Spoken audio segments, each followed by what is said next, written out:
கலைஞர் அவர்களுடைய நூற்றாண்டு விழாவில் கலந்து கொண்டு உரையாற்றுகிற வாய்ப்பினை தந்திருக்கிறது.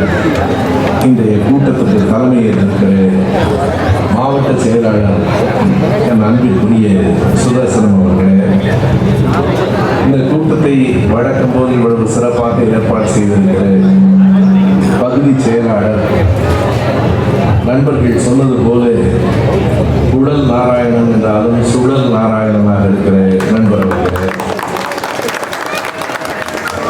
திமுக கழகத்தினுடைய இலக்கிய அணியினுடைய பொருளாளர் சந்திரபாபு அவர்களே, எனக்கு முன்னால் உரையாற்றி அமர்ந்திருக்கிற ஐயா மிசா மதிவாணன் அவர்களே, கழகத்தினுடைய முன்னணி பொறுப்பாளர்களே, பெரும் திரளாக வந்திருக்கிற மகளிர் அணியை சார்ந்த நண்பர்களே, மகளிர் அணியின் பொறுப்பாளர்களே, இன்றைக்கு புதிதாக சேர்ந்திருக்கிற அல்லது கழகத்தின் தங்களுடைய பணியை ஆற்றிக் கொண்டிருக்கிற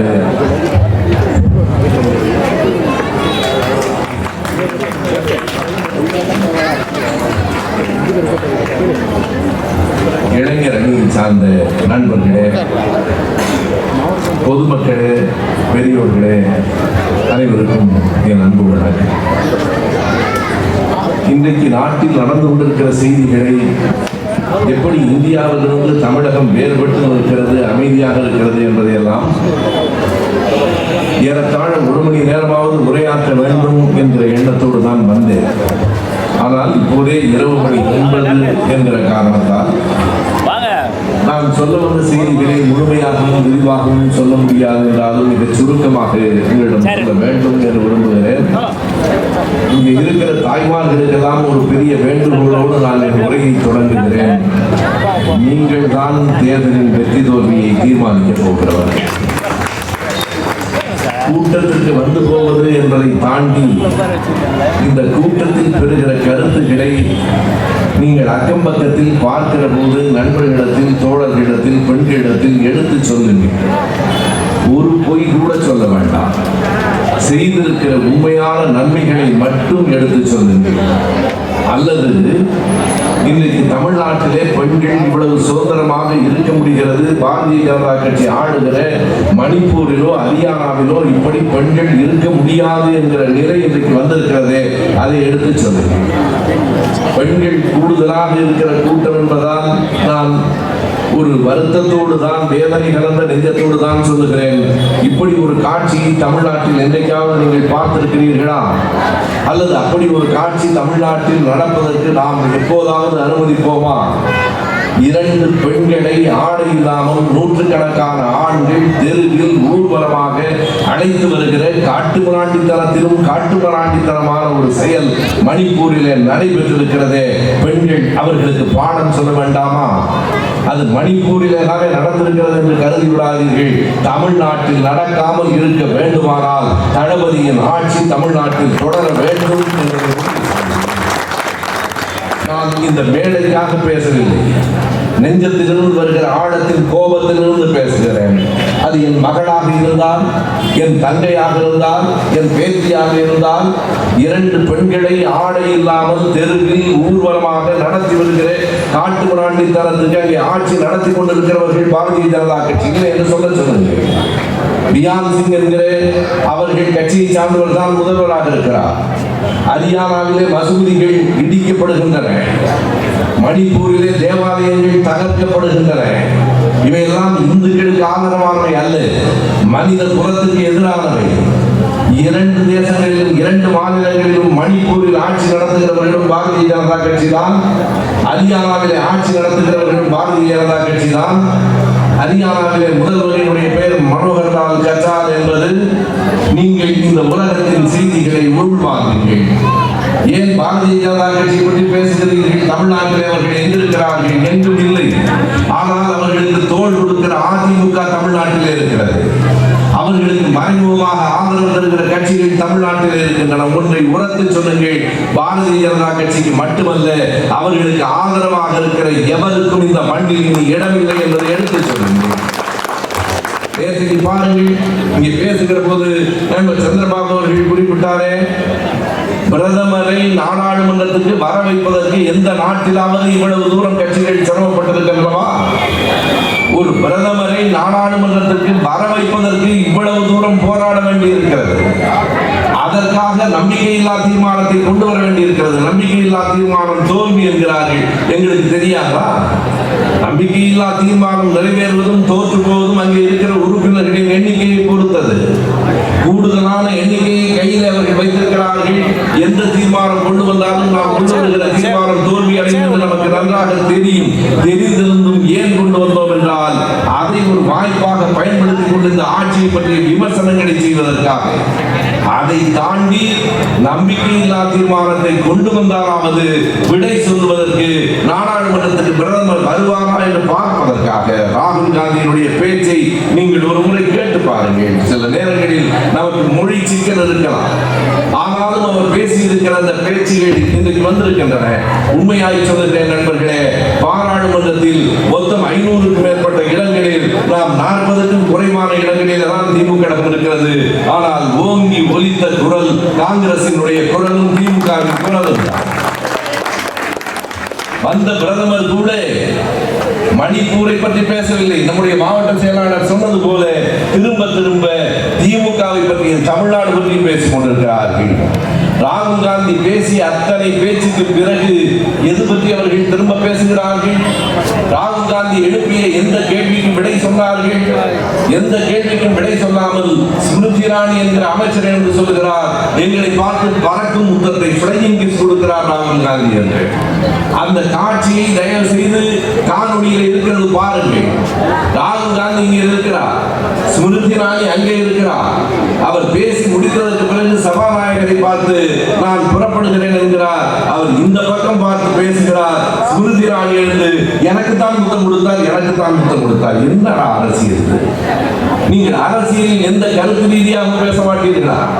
எனக்கு தான் முத்தம் கொடுத்தார் என்று அவர் சொல்லுகிறார். இது எப்படி இருக்கிறது என்றால் வடிவேல் ஒரு படத்துல நானும் ரவுடி தான் நானும் ரவுடி தான். அதே மாதிரி எனக்கு தான் என்று ஸ்மிருதி இரானி சொல்லுகிறார். நான் கேட்கிறேன், அவர் அப்படியெல்லாம் பறக்க முத்தம் கொடுக்கவில்லை. அப்படியே கொடுத்திருந்தால் கூட மணிப்பூரில் பெண்கள் ஆடை இல்லாமல் நடத்தப்பட்ட போது பதறாத பெண்கள் இந்த பறக்க முத்தத்துக்கு பதறுகிறோம் என்று சொன்னால் இதை விட போய் வேறு என்னவாக இருக்க முடியும்? இவர்களுடைய அரசியலே இதுதான். ஏற்கனவே ஒரு முறை ராகுல் காந்தி எங்களை பார்த்து கண்டறிக்கிறார் என்றார். இவர்கள் அரசியல் அநாகரிகமான அரசியல். நண்பர்களே, அங்கே என்ன நடக்கிறது மணிப்பூரில்? பிறகு யோகியம் மாதிரி பேசுகிறார்களே. இங்கே நண்பர்கள் நம்முடைய மாவட்ட செயலாளர் சந்திரபாபு அவர்கள் குறிப்பிட்டது 2-3 நாட்களுக்கு முன்னால் கடந்த 5ஆம் தேதி நாங்கள் சென்னையிலே நடத்திய ஒரு விழாவில் அமைச்சர் வேலு அவர்கள் பேசியதை பற்றி தான் முதலாக இங்கே அண்ணாமலை என்று ஒருவர் இருக்கிறார். பாதி நாள் தெருவில் யாத்திரை போவார், பாதி நாள் விமானத்தில் பாத யாத்திரை போவார். அவர் தான் முதலாக அதை பதிவு செய்தார். இவர்கள் பிரிவினைவாதிகள் என்று. அதற்கு பிறகு அமைச்சர் வேலு பேசியதை பற்றி ஸ்மிருதி இரானி பேசினார். ஸ்மிருதி இரானி அதை பற்றி மட்டுமா பேசினார்? அங்கே மக்களவையிலே உறுப்பினராக இருக்கிற நம்முடைய கழகத்தின் துணை பொதுச் செயலாளர் ராசாவை பார்த்து நாங்கள் நினைத்தால் உங்களை உள்ளே வைத்து விடுவோம் என்றார். அவர் திரும்ப கேட்டார், அப்படியானால் நீதித்துறை உங்கள் கையில் இருக்கிறது என்று சொல்கிறீர்களா? விசாரணை கிடையாதா? நீங்கள் நினைத்தால் யாரை வேண்டுமானாலும் உள்ளே வைத்து விட முடியுமா? அதற்கு ஒரு நீதிமன்றம், காவல்துறை, விசாரணைகள் இவைகளெல்லாம் கிடையாதா என்று கேட்டார். எனவே ஸ்மிருதி இரானி அமைச்சர் வேறு பேசியதை பற்றி பேசினார். அதை விட என்ன கொடுமை என்றால், ஒரு நாட்டின் பிரதமர் அவர் பேச வேண்டியதெல்லாம் விட்டு வந்து பேசுகிறார். அவர் எதற்காக அழைக்கப்பட்டார்? எதற்காக இத்தனை போராட்டங்களுக்கு பிறகு அவர் நாடாளுமன்றத்துக்கு வந்தார்? மணிப்பூரில் மக்கள் உயிரிழந்து கொண்டிருக்கிறார்கள், வீடுகள் எரிந்து கொண்டிருக்கின்றன, தேவாலயங்கள் தகர்க்கப்படுகின்றன. துக்கியின மக்களுக்கும் மெய்க்கியின மக்களுக்கும் நடந்து கொண்டிருக்கிற மோதலை தடுக்க வேண்டும், மக்களை வாழ வைக்க வேண்டும் என்பதற்காக வந்தால் அவர் 2 மணி நேரம் 12 நிமிடங்கள் பேசினார். நண்பர்களே, முதல் 1 மணி நேரம் 57 நிமிடங்களுக்கு மணிப்பூரை பற்றி பேசவே இல்லை. மணிப்பூரை பற்றி பேசுவதற்காகத்தான் தீர்மானம், மணிப்பூரை பற்றி பேசுவதற்காகத்தான் அங்கே அந்த நாடாளுமன்றமே கூடியிருக்கிறது. அதை தவிர மற்றவைகளை பற்றி தான் அவர் பேசுகிறார். அது எப்படி பேசுகிறார்? மணிப்பூரில் நடந்து கொண்டிருக்கிற நிகழ்ச்சிகள் ஒரு கொதிப்பை உருவாக்கி இருக்க வேண்டாமா? எந்த ஒரு மனிதனுக்கும் கண்ணீரை வரவழைக்க வேண்டாமா? ஆனால் மோடி அவர்களினுடைய பேச்சை நீங்கள் பாருங்கள். சிரிக்க சிரிக்க பேசுகிறார், கலகலப்பாக பேசுகிறார், 2 மணி நேரம் நையாண்டிய நக்கலுவாக பேசுகிறார். அவருக்கு அந்த வலியும் வேதனையும் ஒரு துளி கூட அவர் நெஞ்சில் படியவில்லை என்பதைத்தான் அவர் பேச்சு காட்டுகிறது. இன்றைக்கு மணிப்பூர், நாளைக்கு இந்தியாவின் எந்த மாநிலமாக வேண்டுமானாலும் இருக்கலாம். கடந்த 31ஆம் தேதி ஹரியானாவிலே ஒரு பேரணியை நடத்துகிறார்கள். பஜ்ரங் தளம் என்று பெயர். பஜ்ரங் தள் என்றால் அனுமார் படை என்று பொருள். அந்த பஜ்ரங் தளம் நடத்துகிற அந்த பேரணி தொடங்கிய ஒரு 10 நிமிடங்களுக்குள்ளாக கலவரத்தில் முடிகிறது. கண்ணில் படுகிற கடைகளை எல்லாம் அடிக்கிறார்கள். அதுவும் இஸ்லாமியர்களின் கடைகளாக இருந்தால் அந்த கடைகள் இருக்கவே கூடாது. அப்படி ஒரு கலவரத்தை உருவாக்கியதற்கு பிறகு இன்னொன்றை சொல்லி சொல்லி அடிக்கிறார்கள். உங்க மச்சான் வரப்போறான் என்று சொல்லுகிறார்கள். அந்த ஹரியானா ஊர்வலம் 31 தொடங்குகிறது. 30ஆம் தேதி அவர்கள் மச்சான் என்று யாரை சொல்லுகிறார்கள் என்றால், 3 மாலேசர் என்று ஒரு ரவுடி, பஜ்ரங் தளத்தினுடைய முக்கியமானவர், 2 கொலைகளை செய்துவிட்டு காவல்துறை தேடுவதாக நடித்துக் கொண்டிருக்கிறது. அந்த 3 மாலேசர் மறுபடியும் வரப்போகிறான் என்று சொல்லி பிறகு அவன் வரவில்லை என்றால் அந்த கலவரம் வந்து சேருகிறது. எந்த இடத்தில் ஊர்வலம் தொடங்கியதோ அங்கே இருந்து 20 கிலோமீட்டருக்கு அந்த பக்கத்தில் இருக்கிற குருகிராம், சாஹா என்கிற 2 நகரங்களில் அந்த கலவரம் வெடிக்கிறது. நண்பர்களே, அந்த நகரங்களில் இருக்கிற ஹாஜி சமா மசூதி என்கிற ஒரு பெரிய பள்ளிவாசல் எந்த நேரம் இடிக்கப்படும் என்கிற நிலையில் அதற்கு ஒரு பெரிய பாதுகாப்பை கொடுப்பதாக சொல்கிறார்கள். ஆனால் அங்கே உள்ளே இமாம் இருக்கிறார். இமாமினுடைய உறவினர் சாதிக் என்கிறவர் வாசலில் நின்று கொண்டிருக்கிறார். 100கணக்கானவர்கள் கைகளில் ஆயுதங்களோடு மசூதிக்கு வருகிறார்கள். இன்றைக்கு நீங்கள் அத்தனை பேரும் கைகளிலே கைபேசி வைத்திருப்பீர்கள்.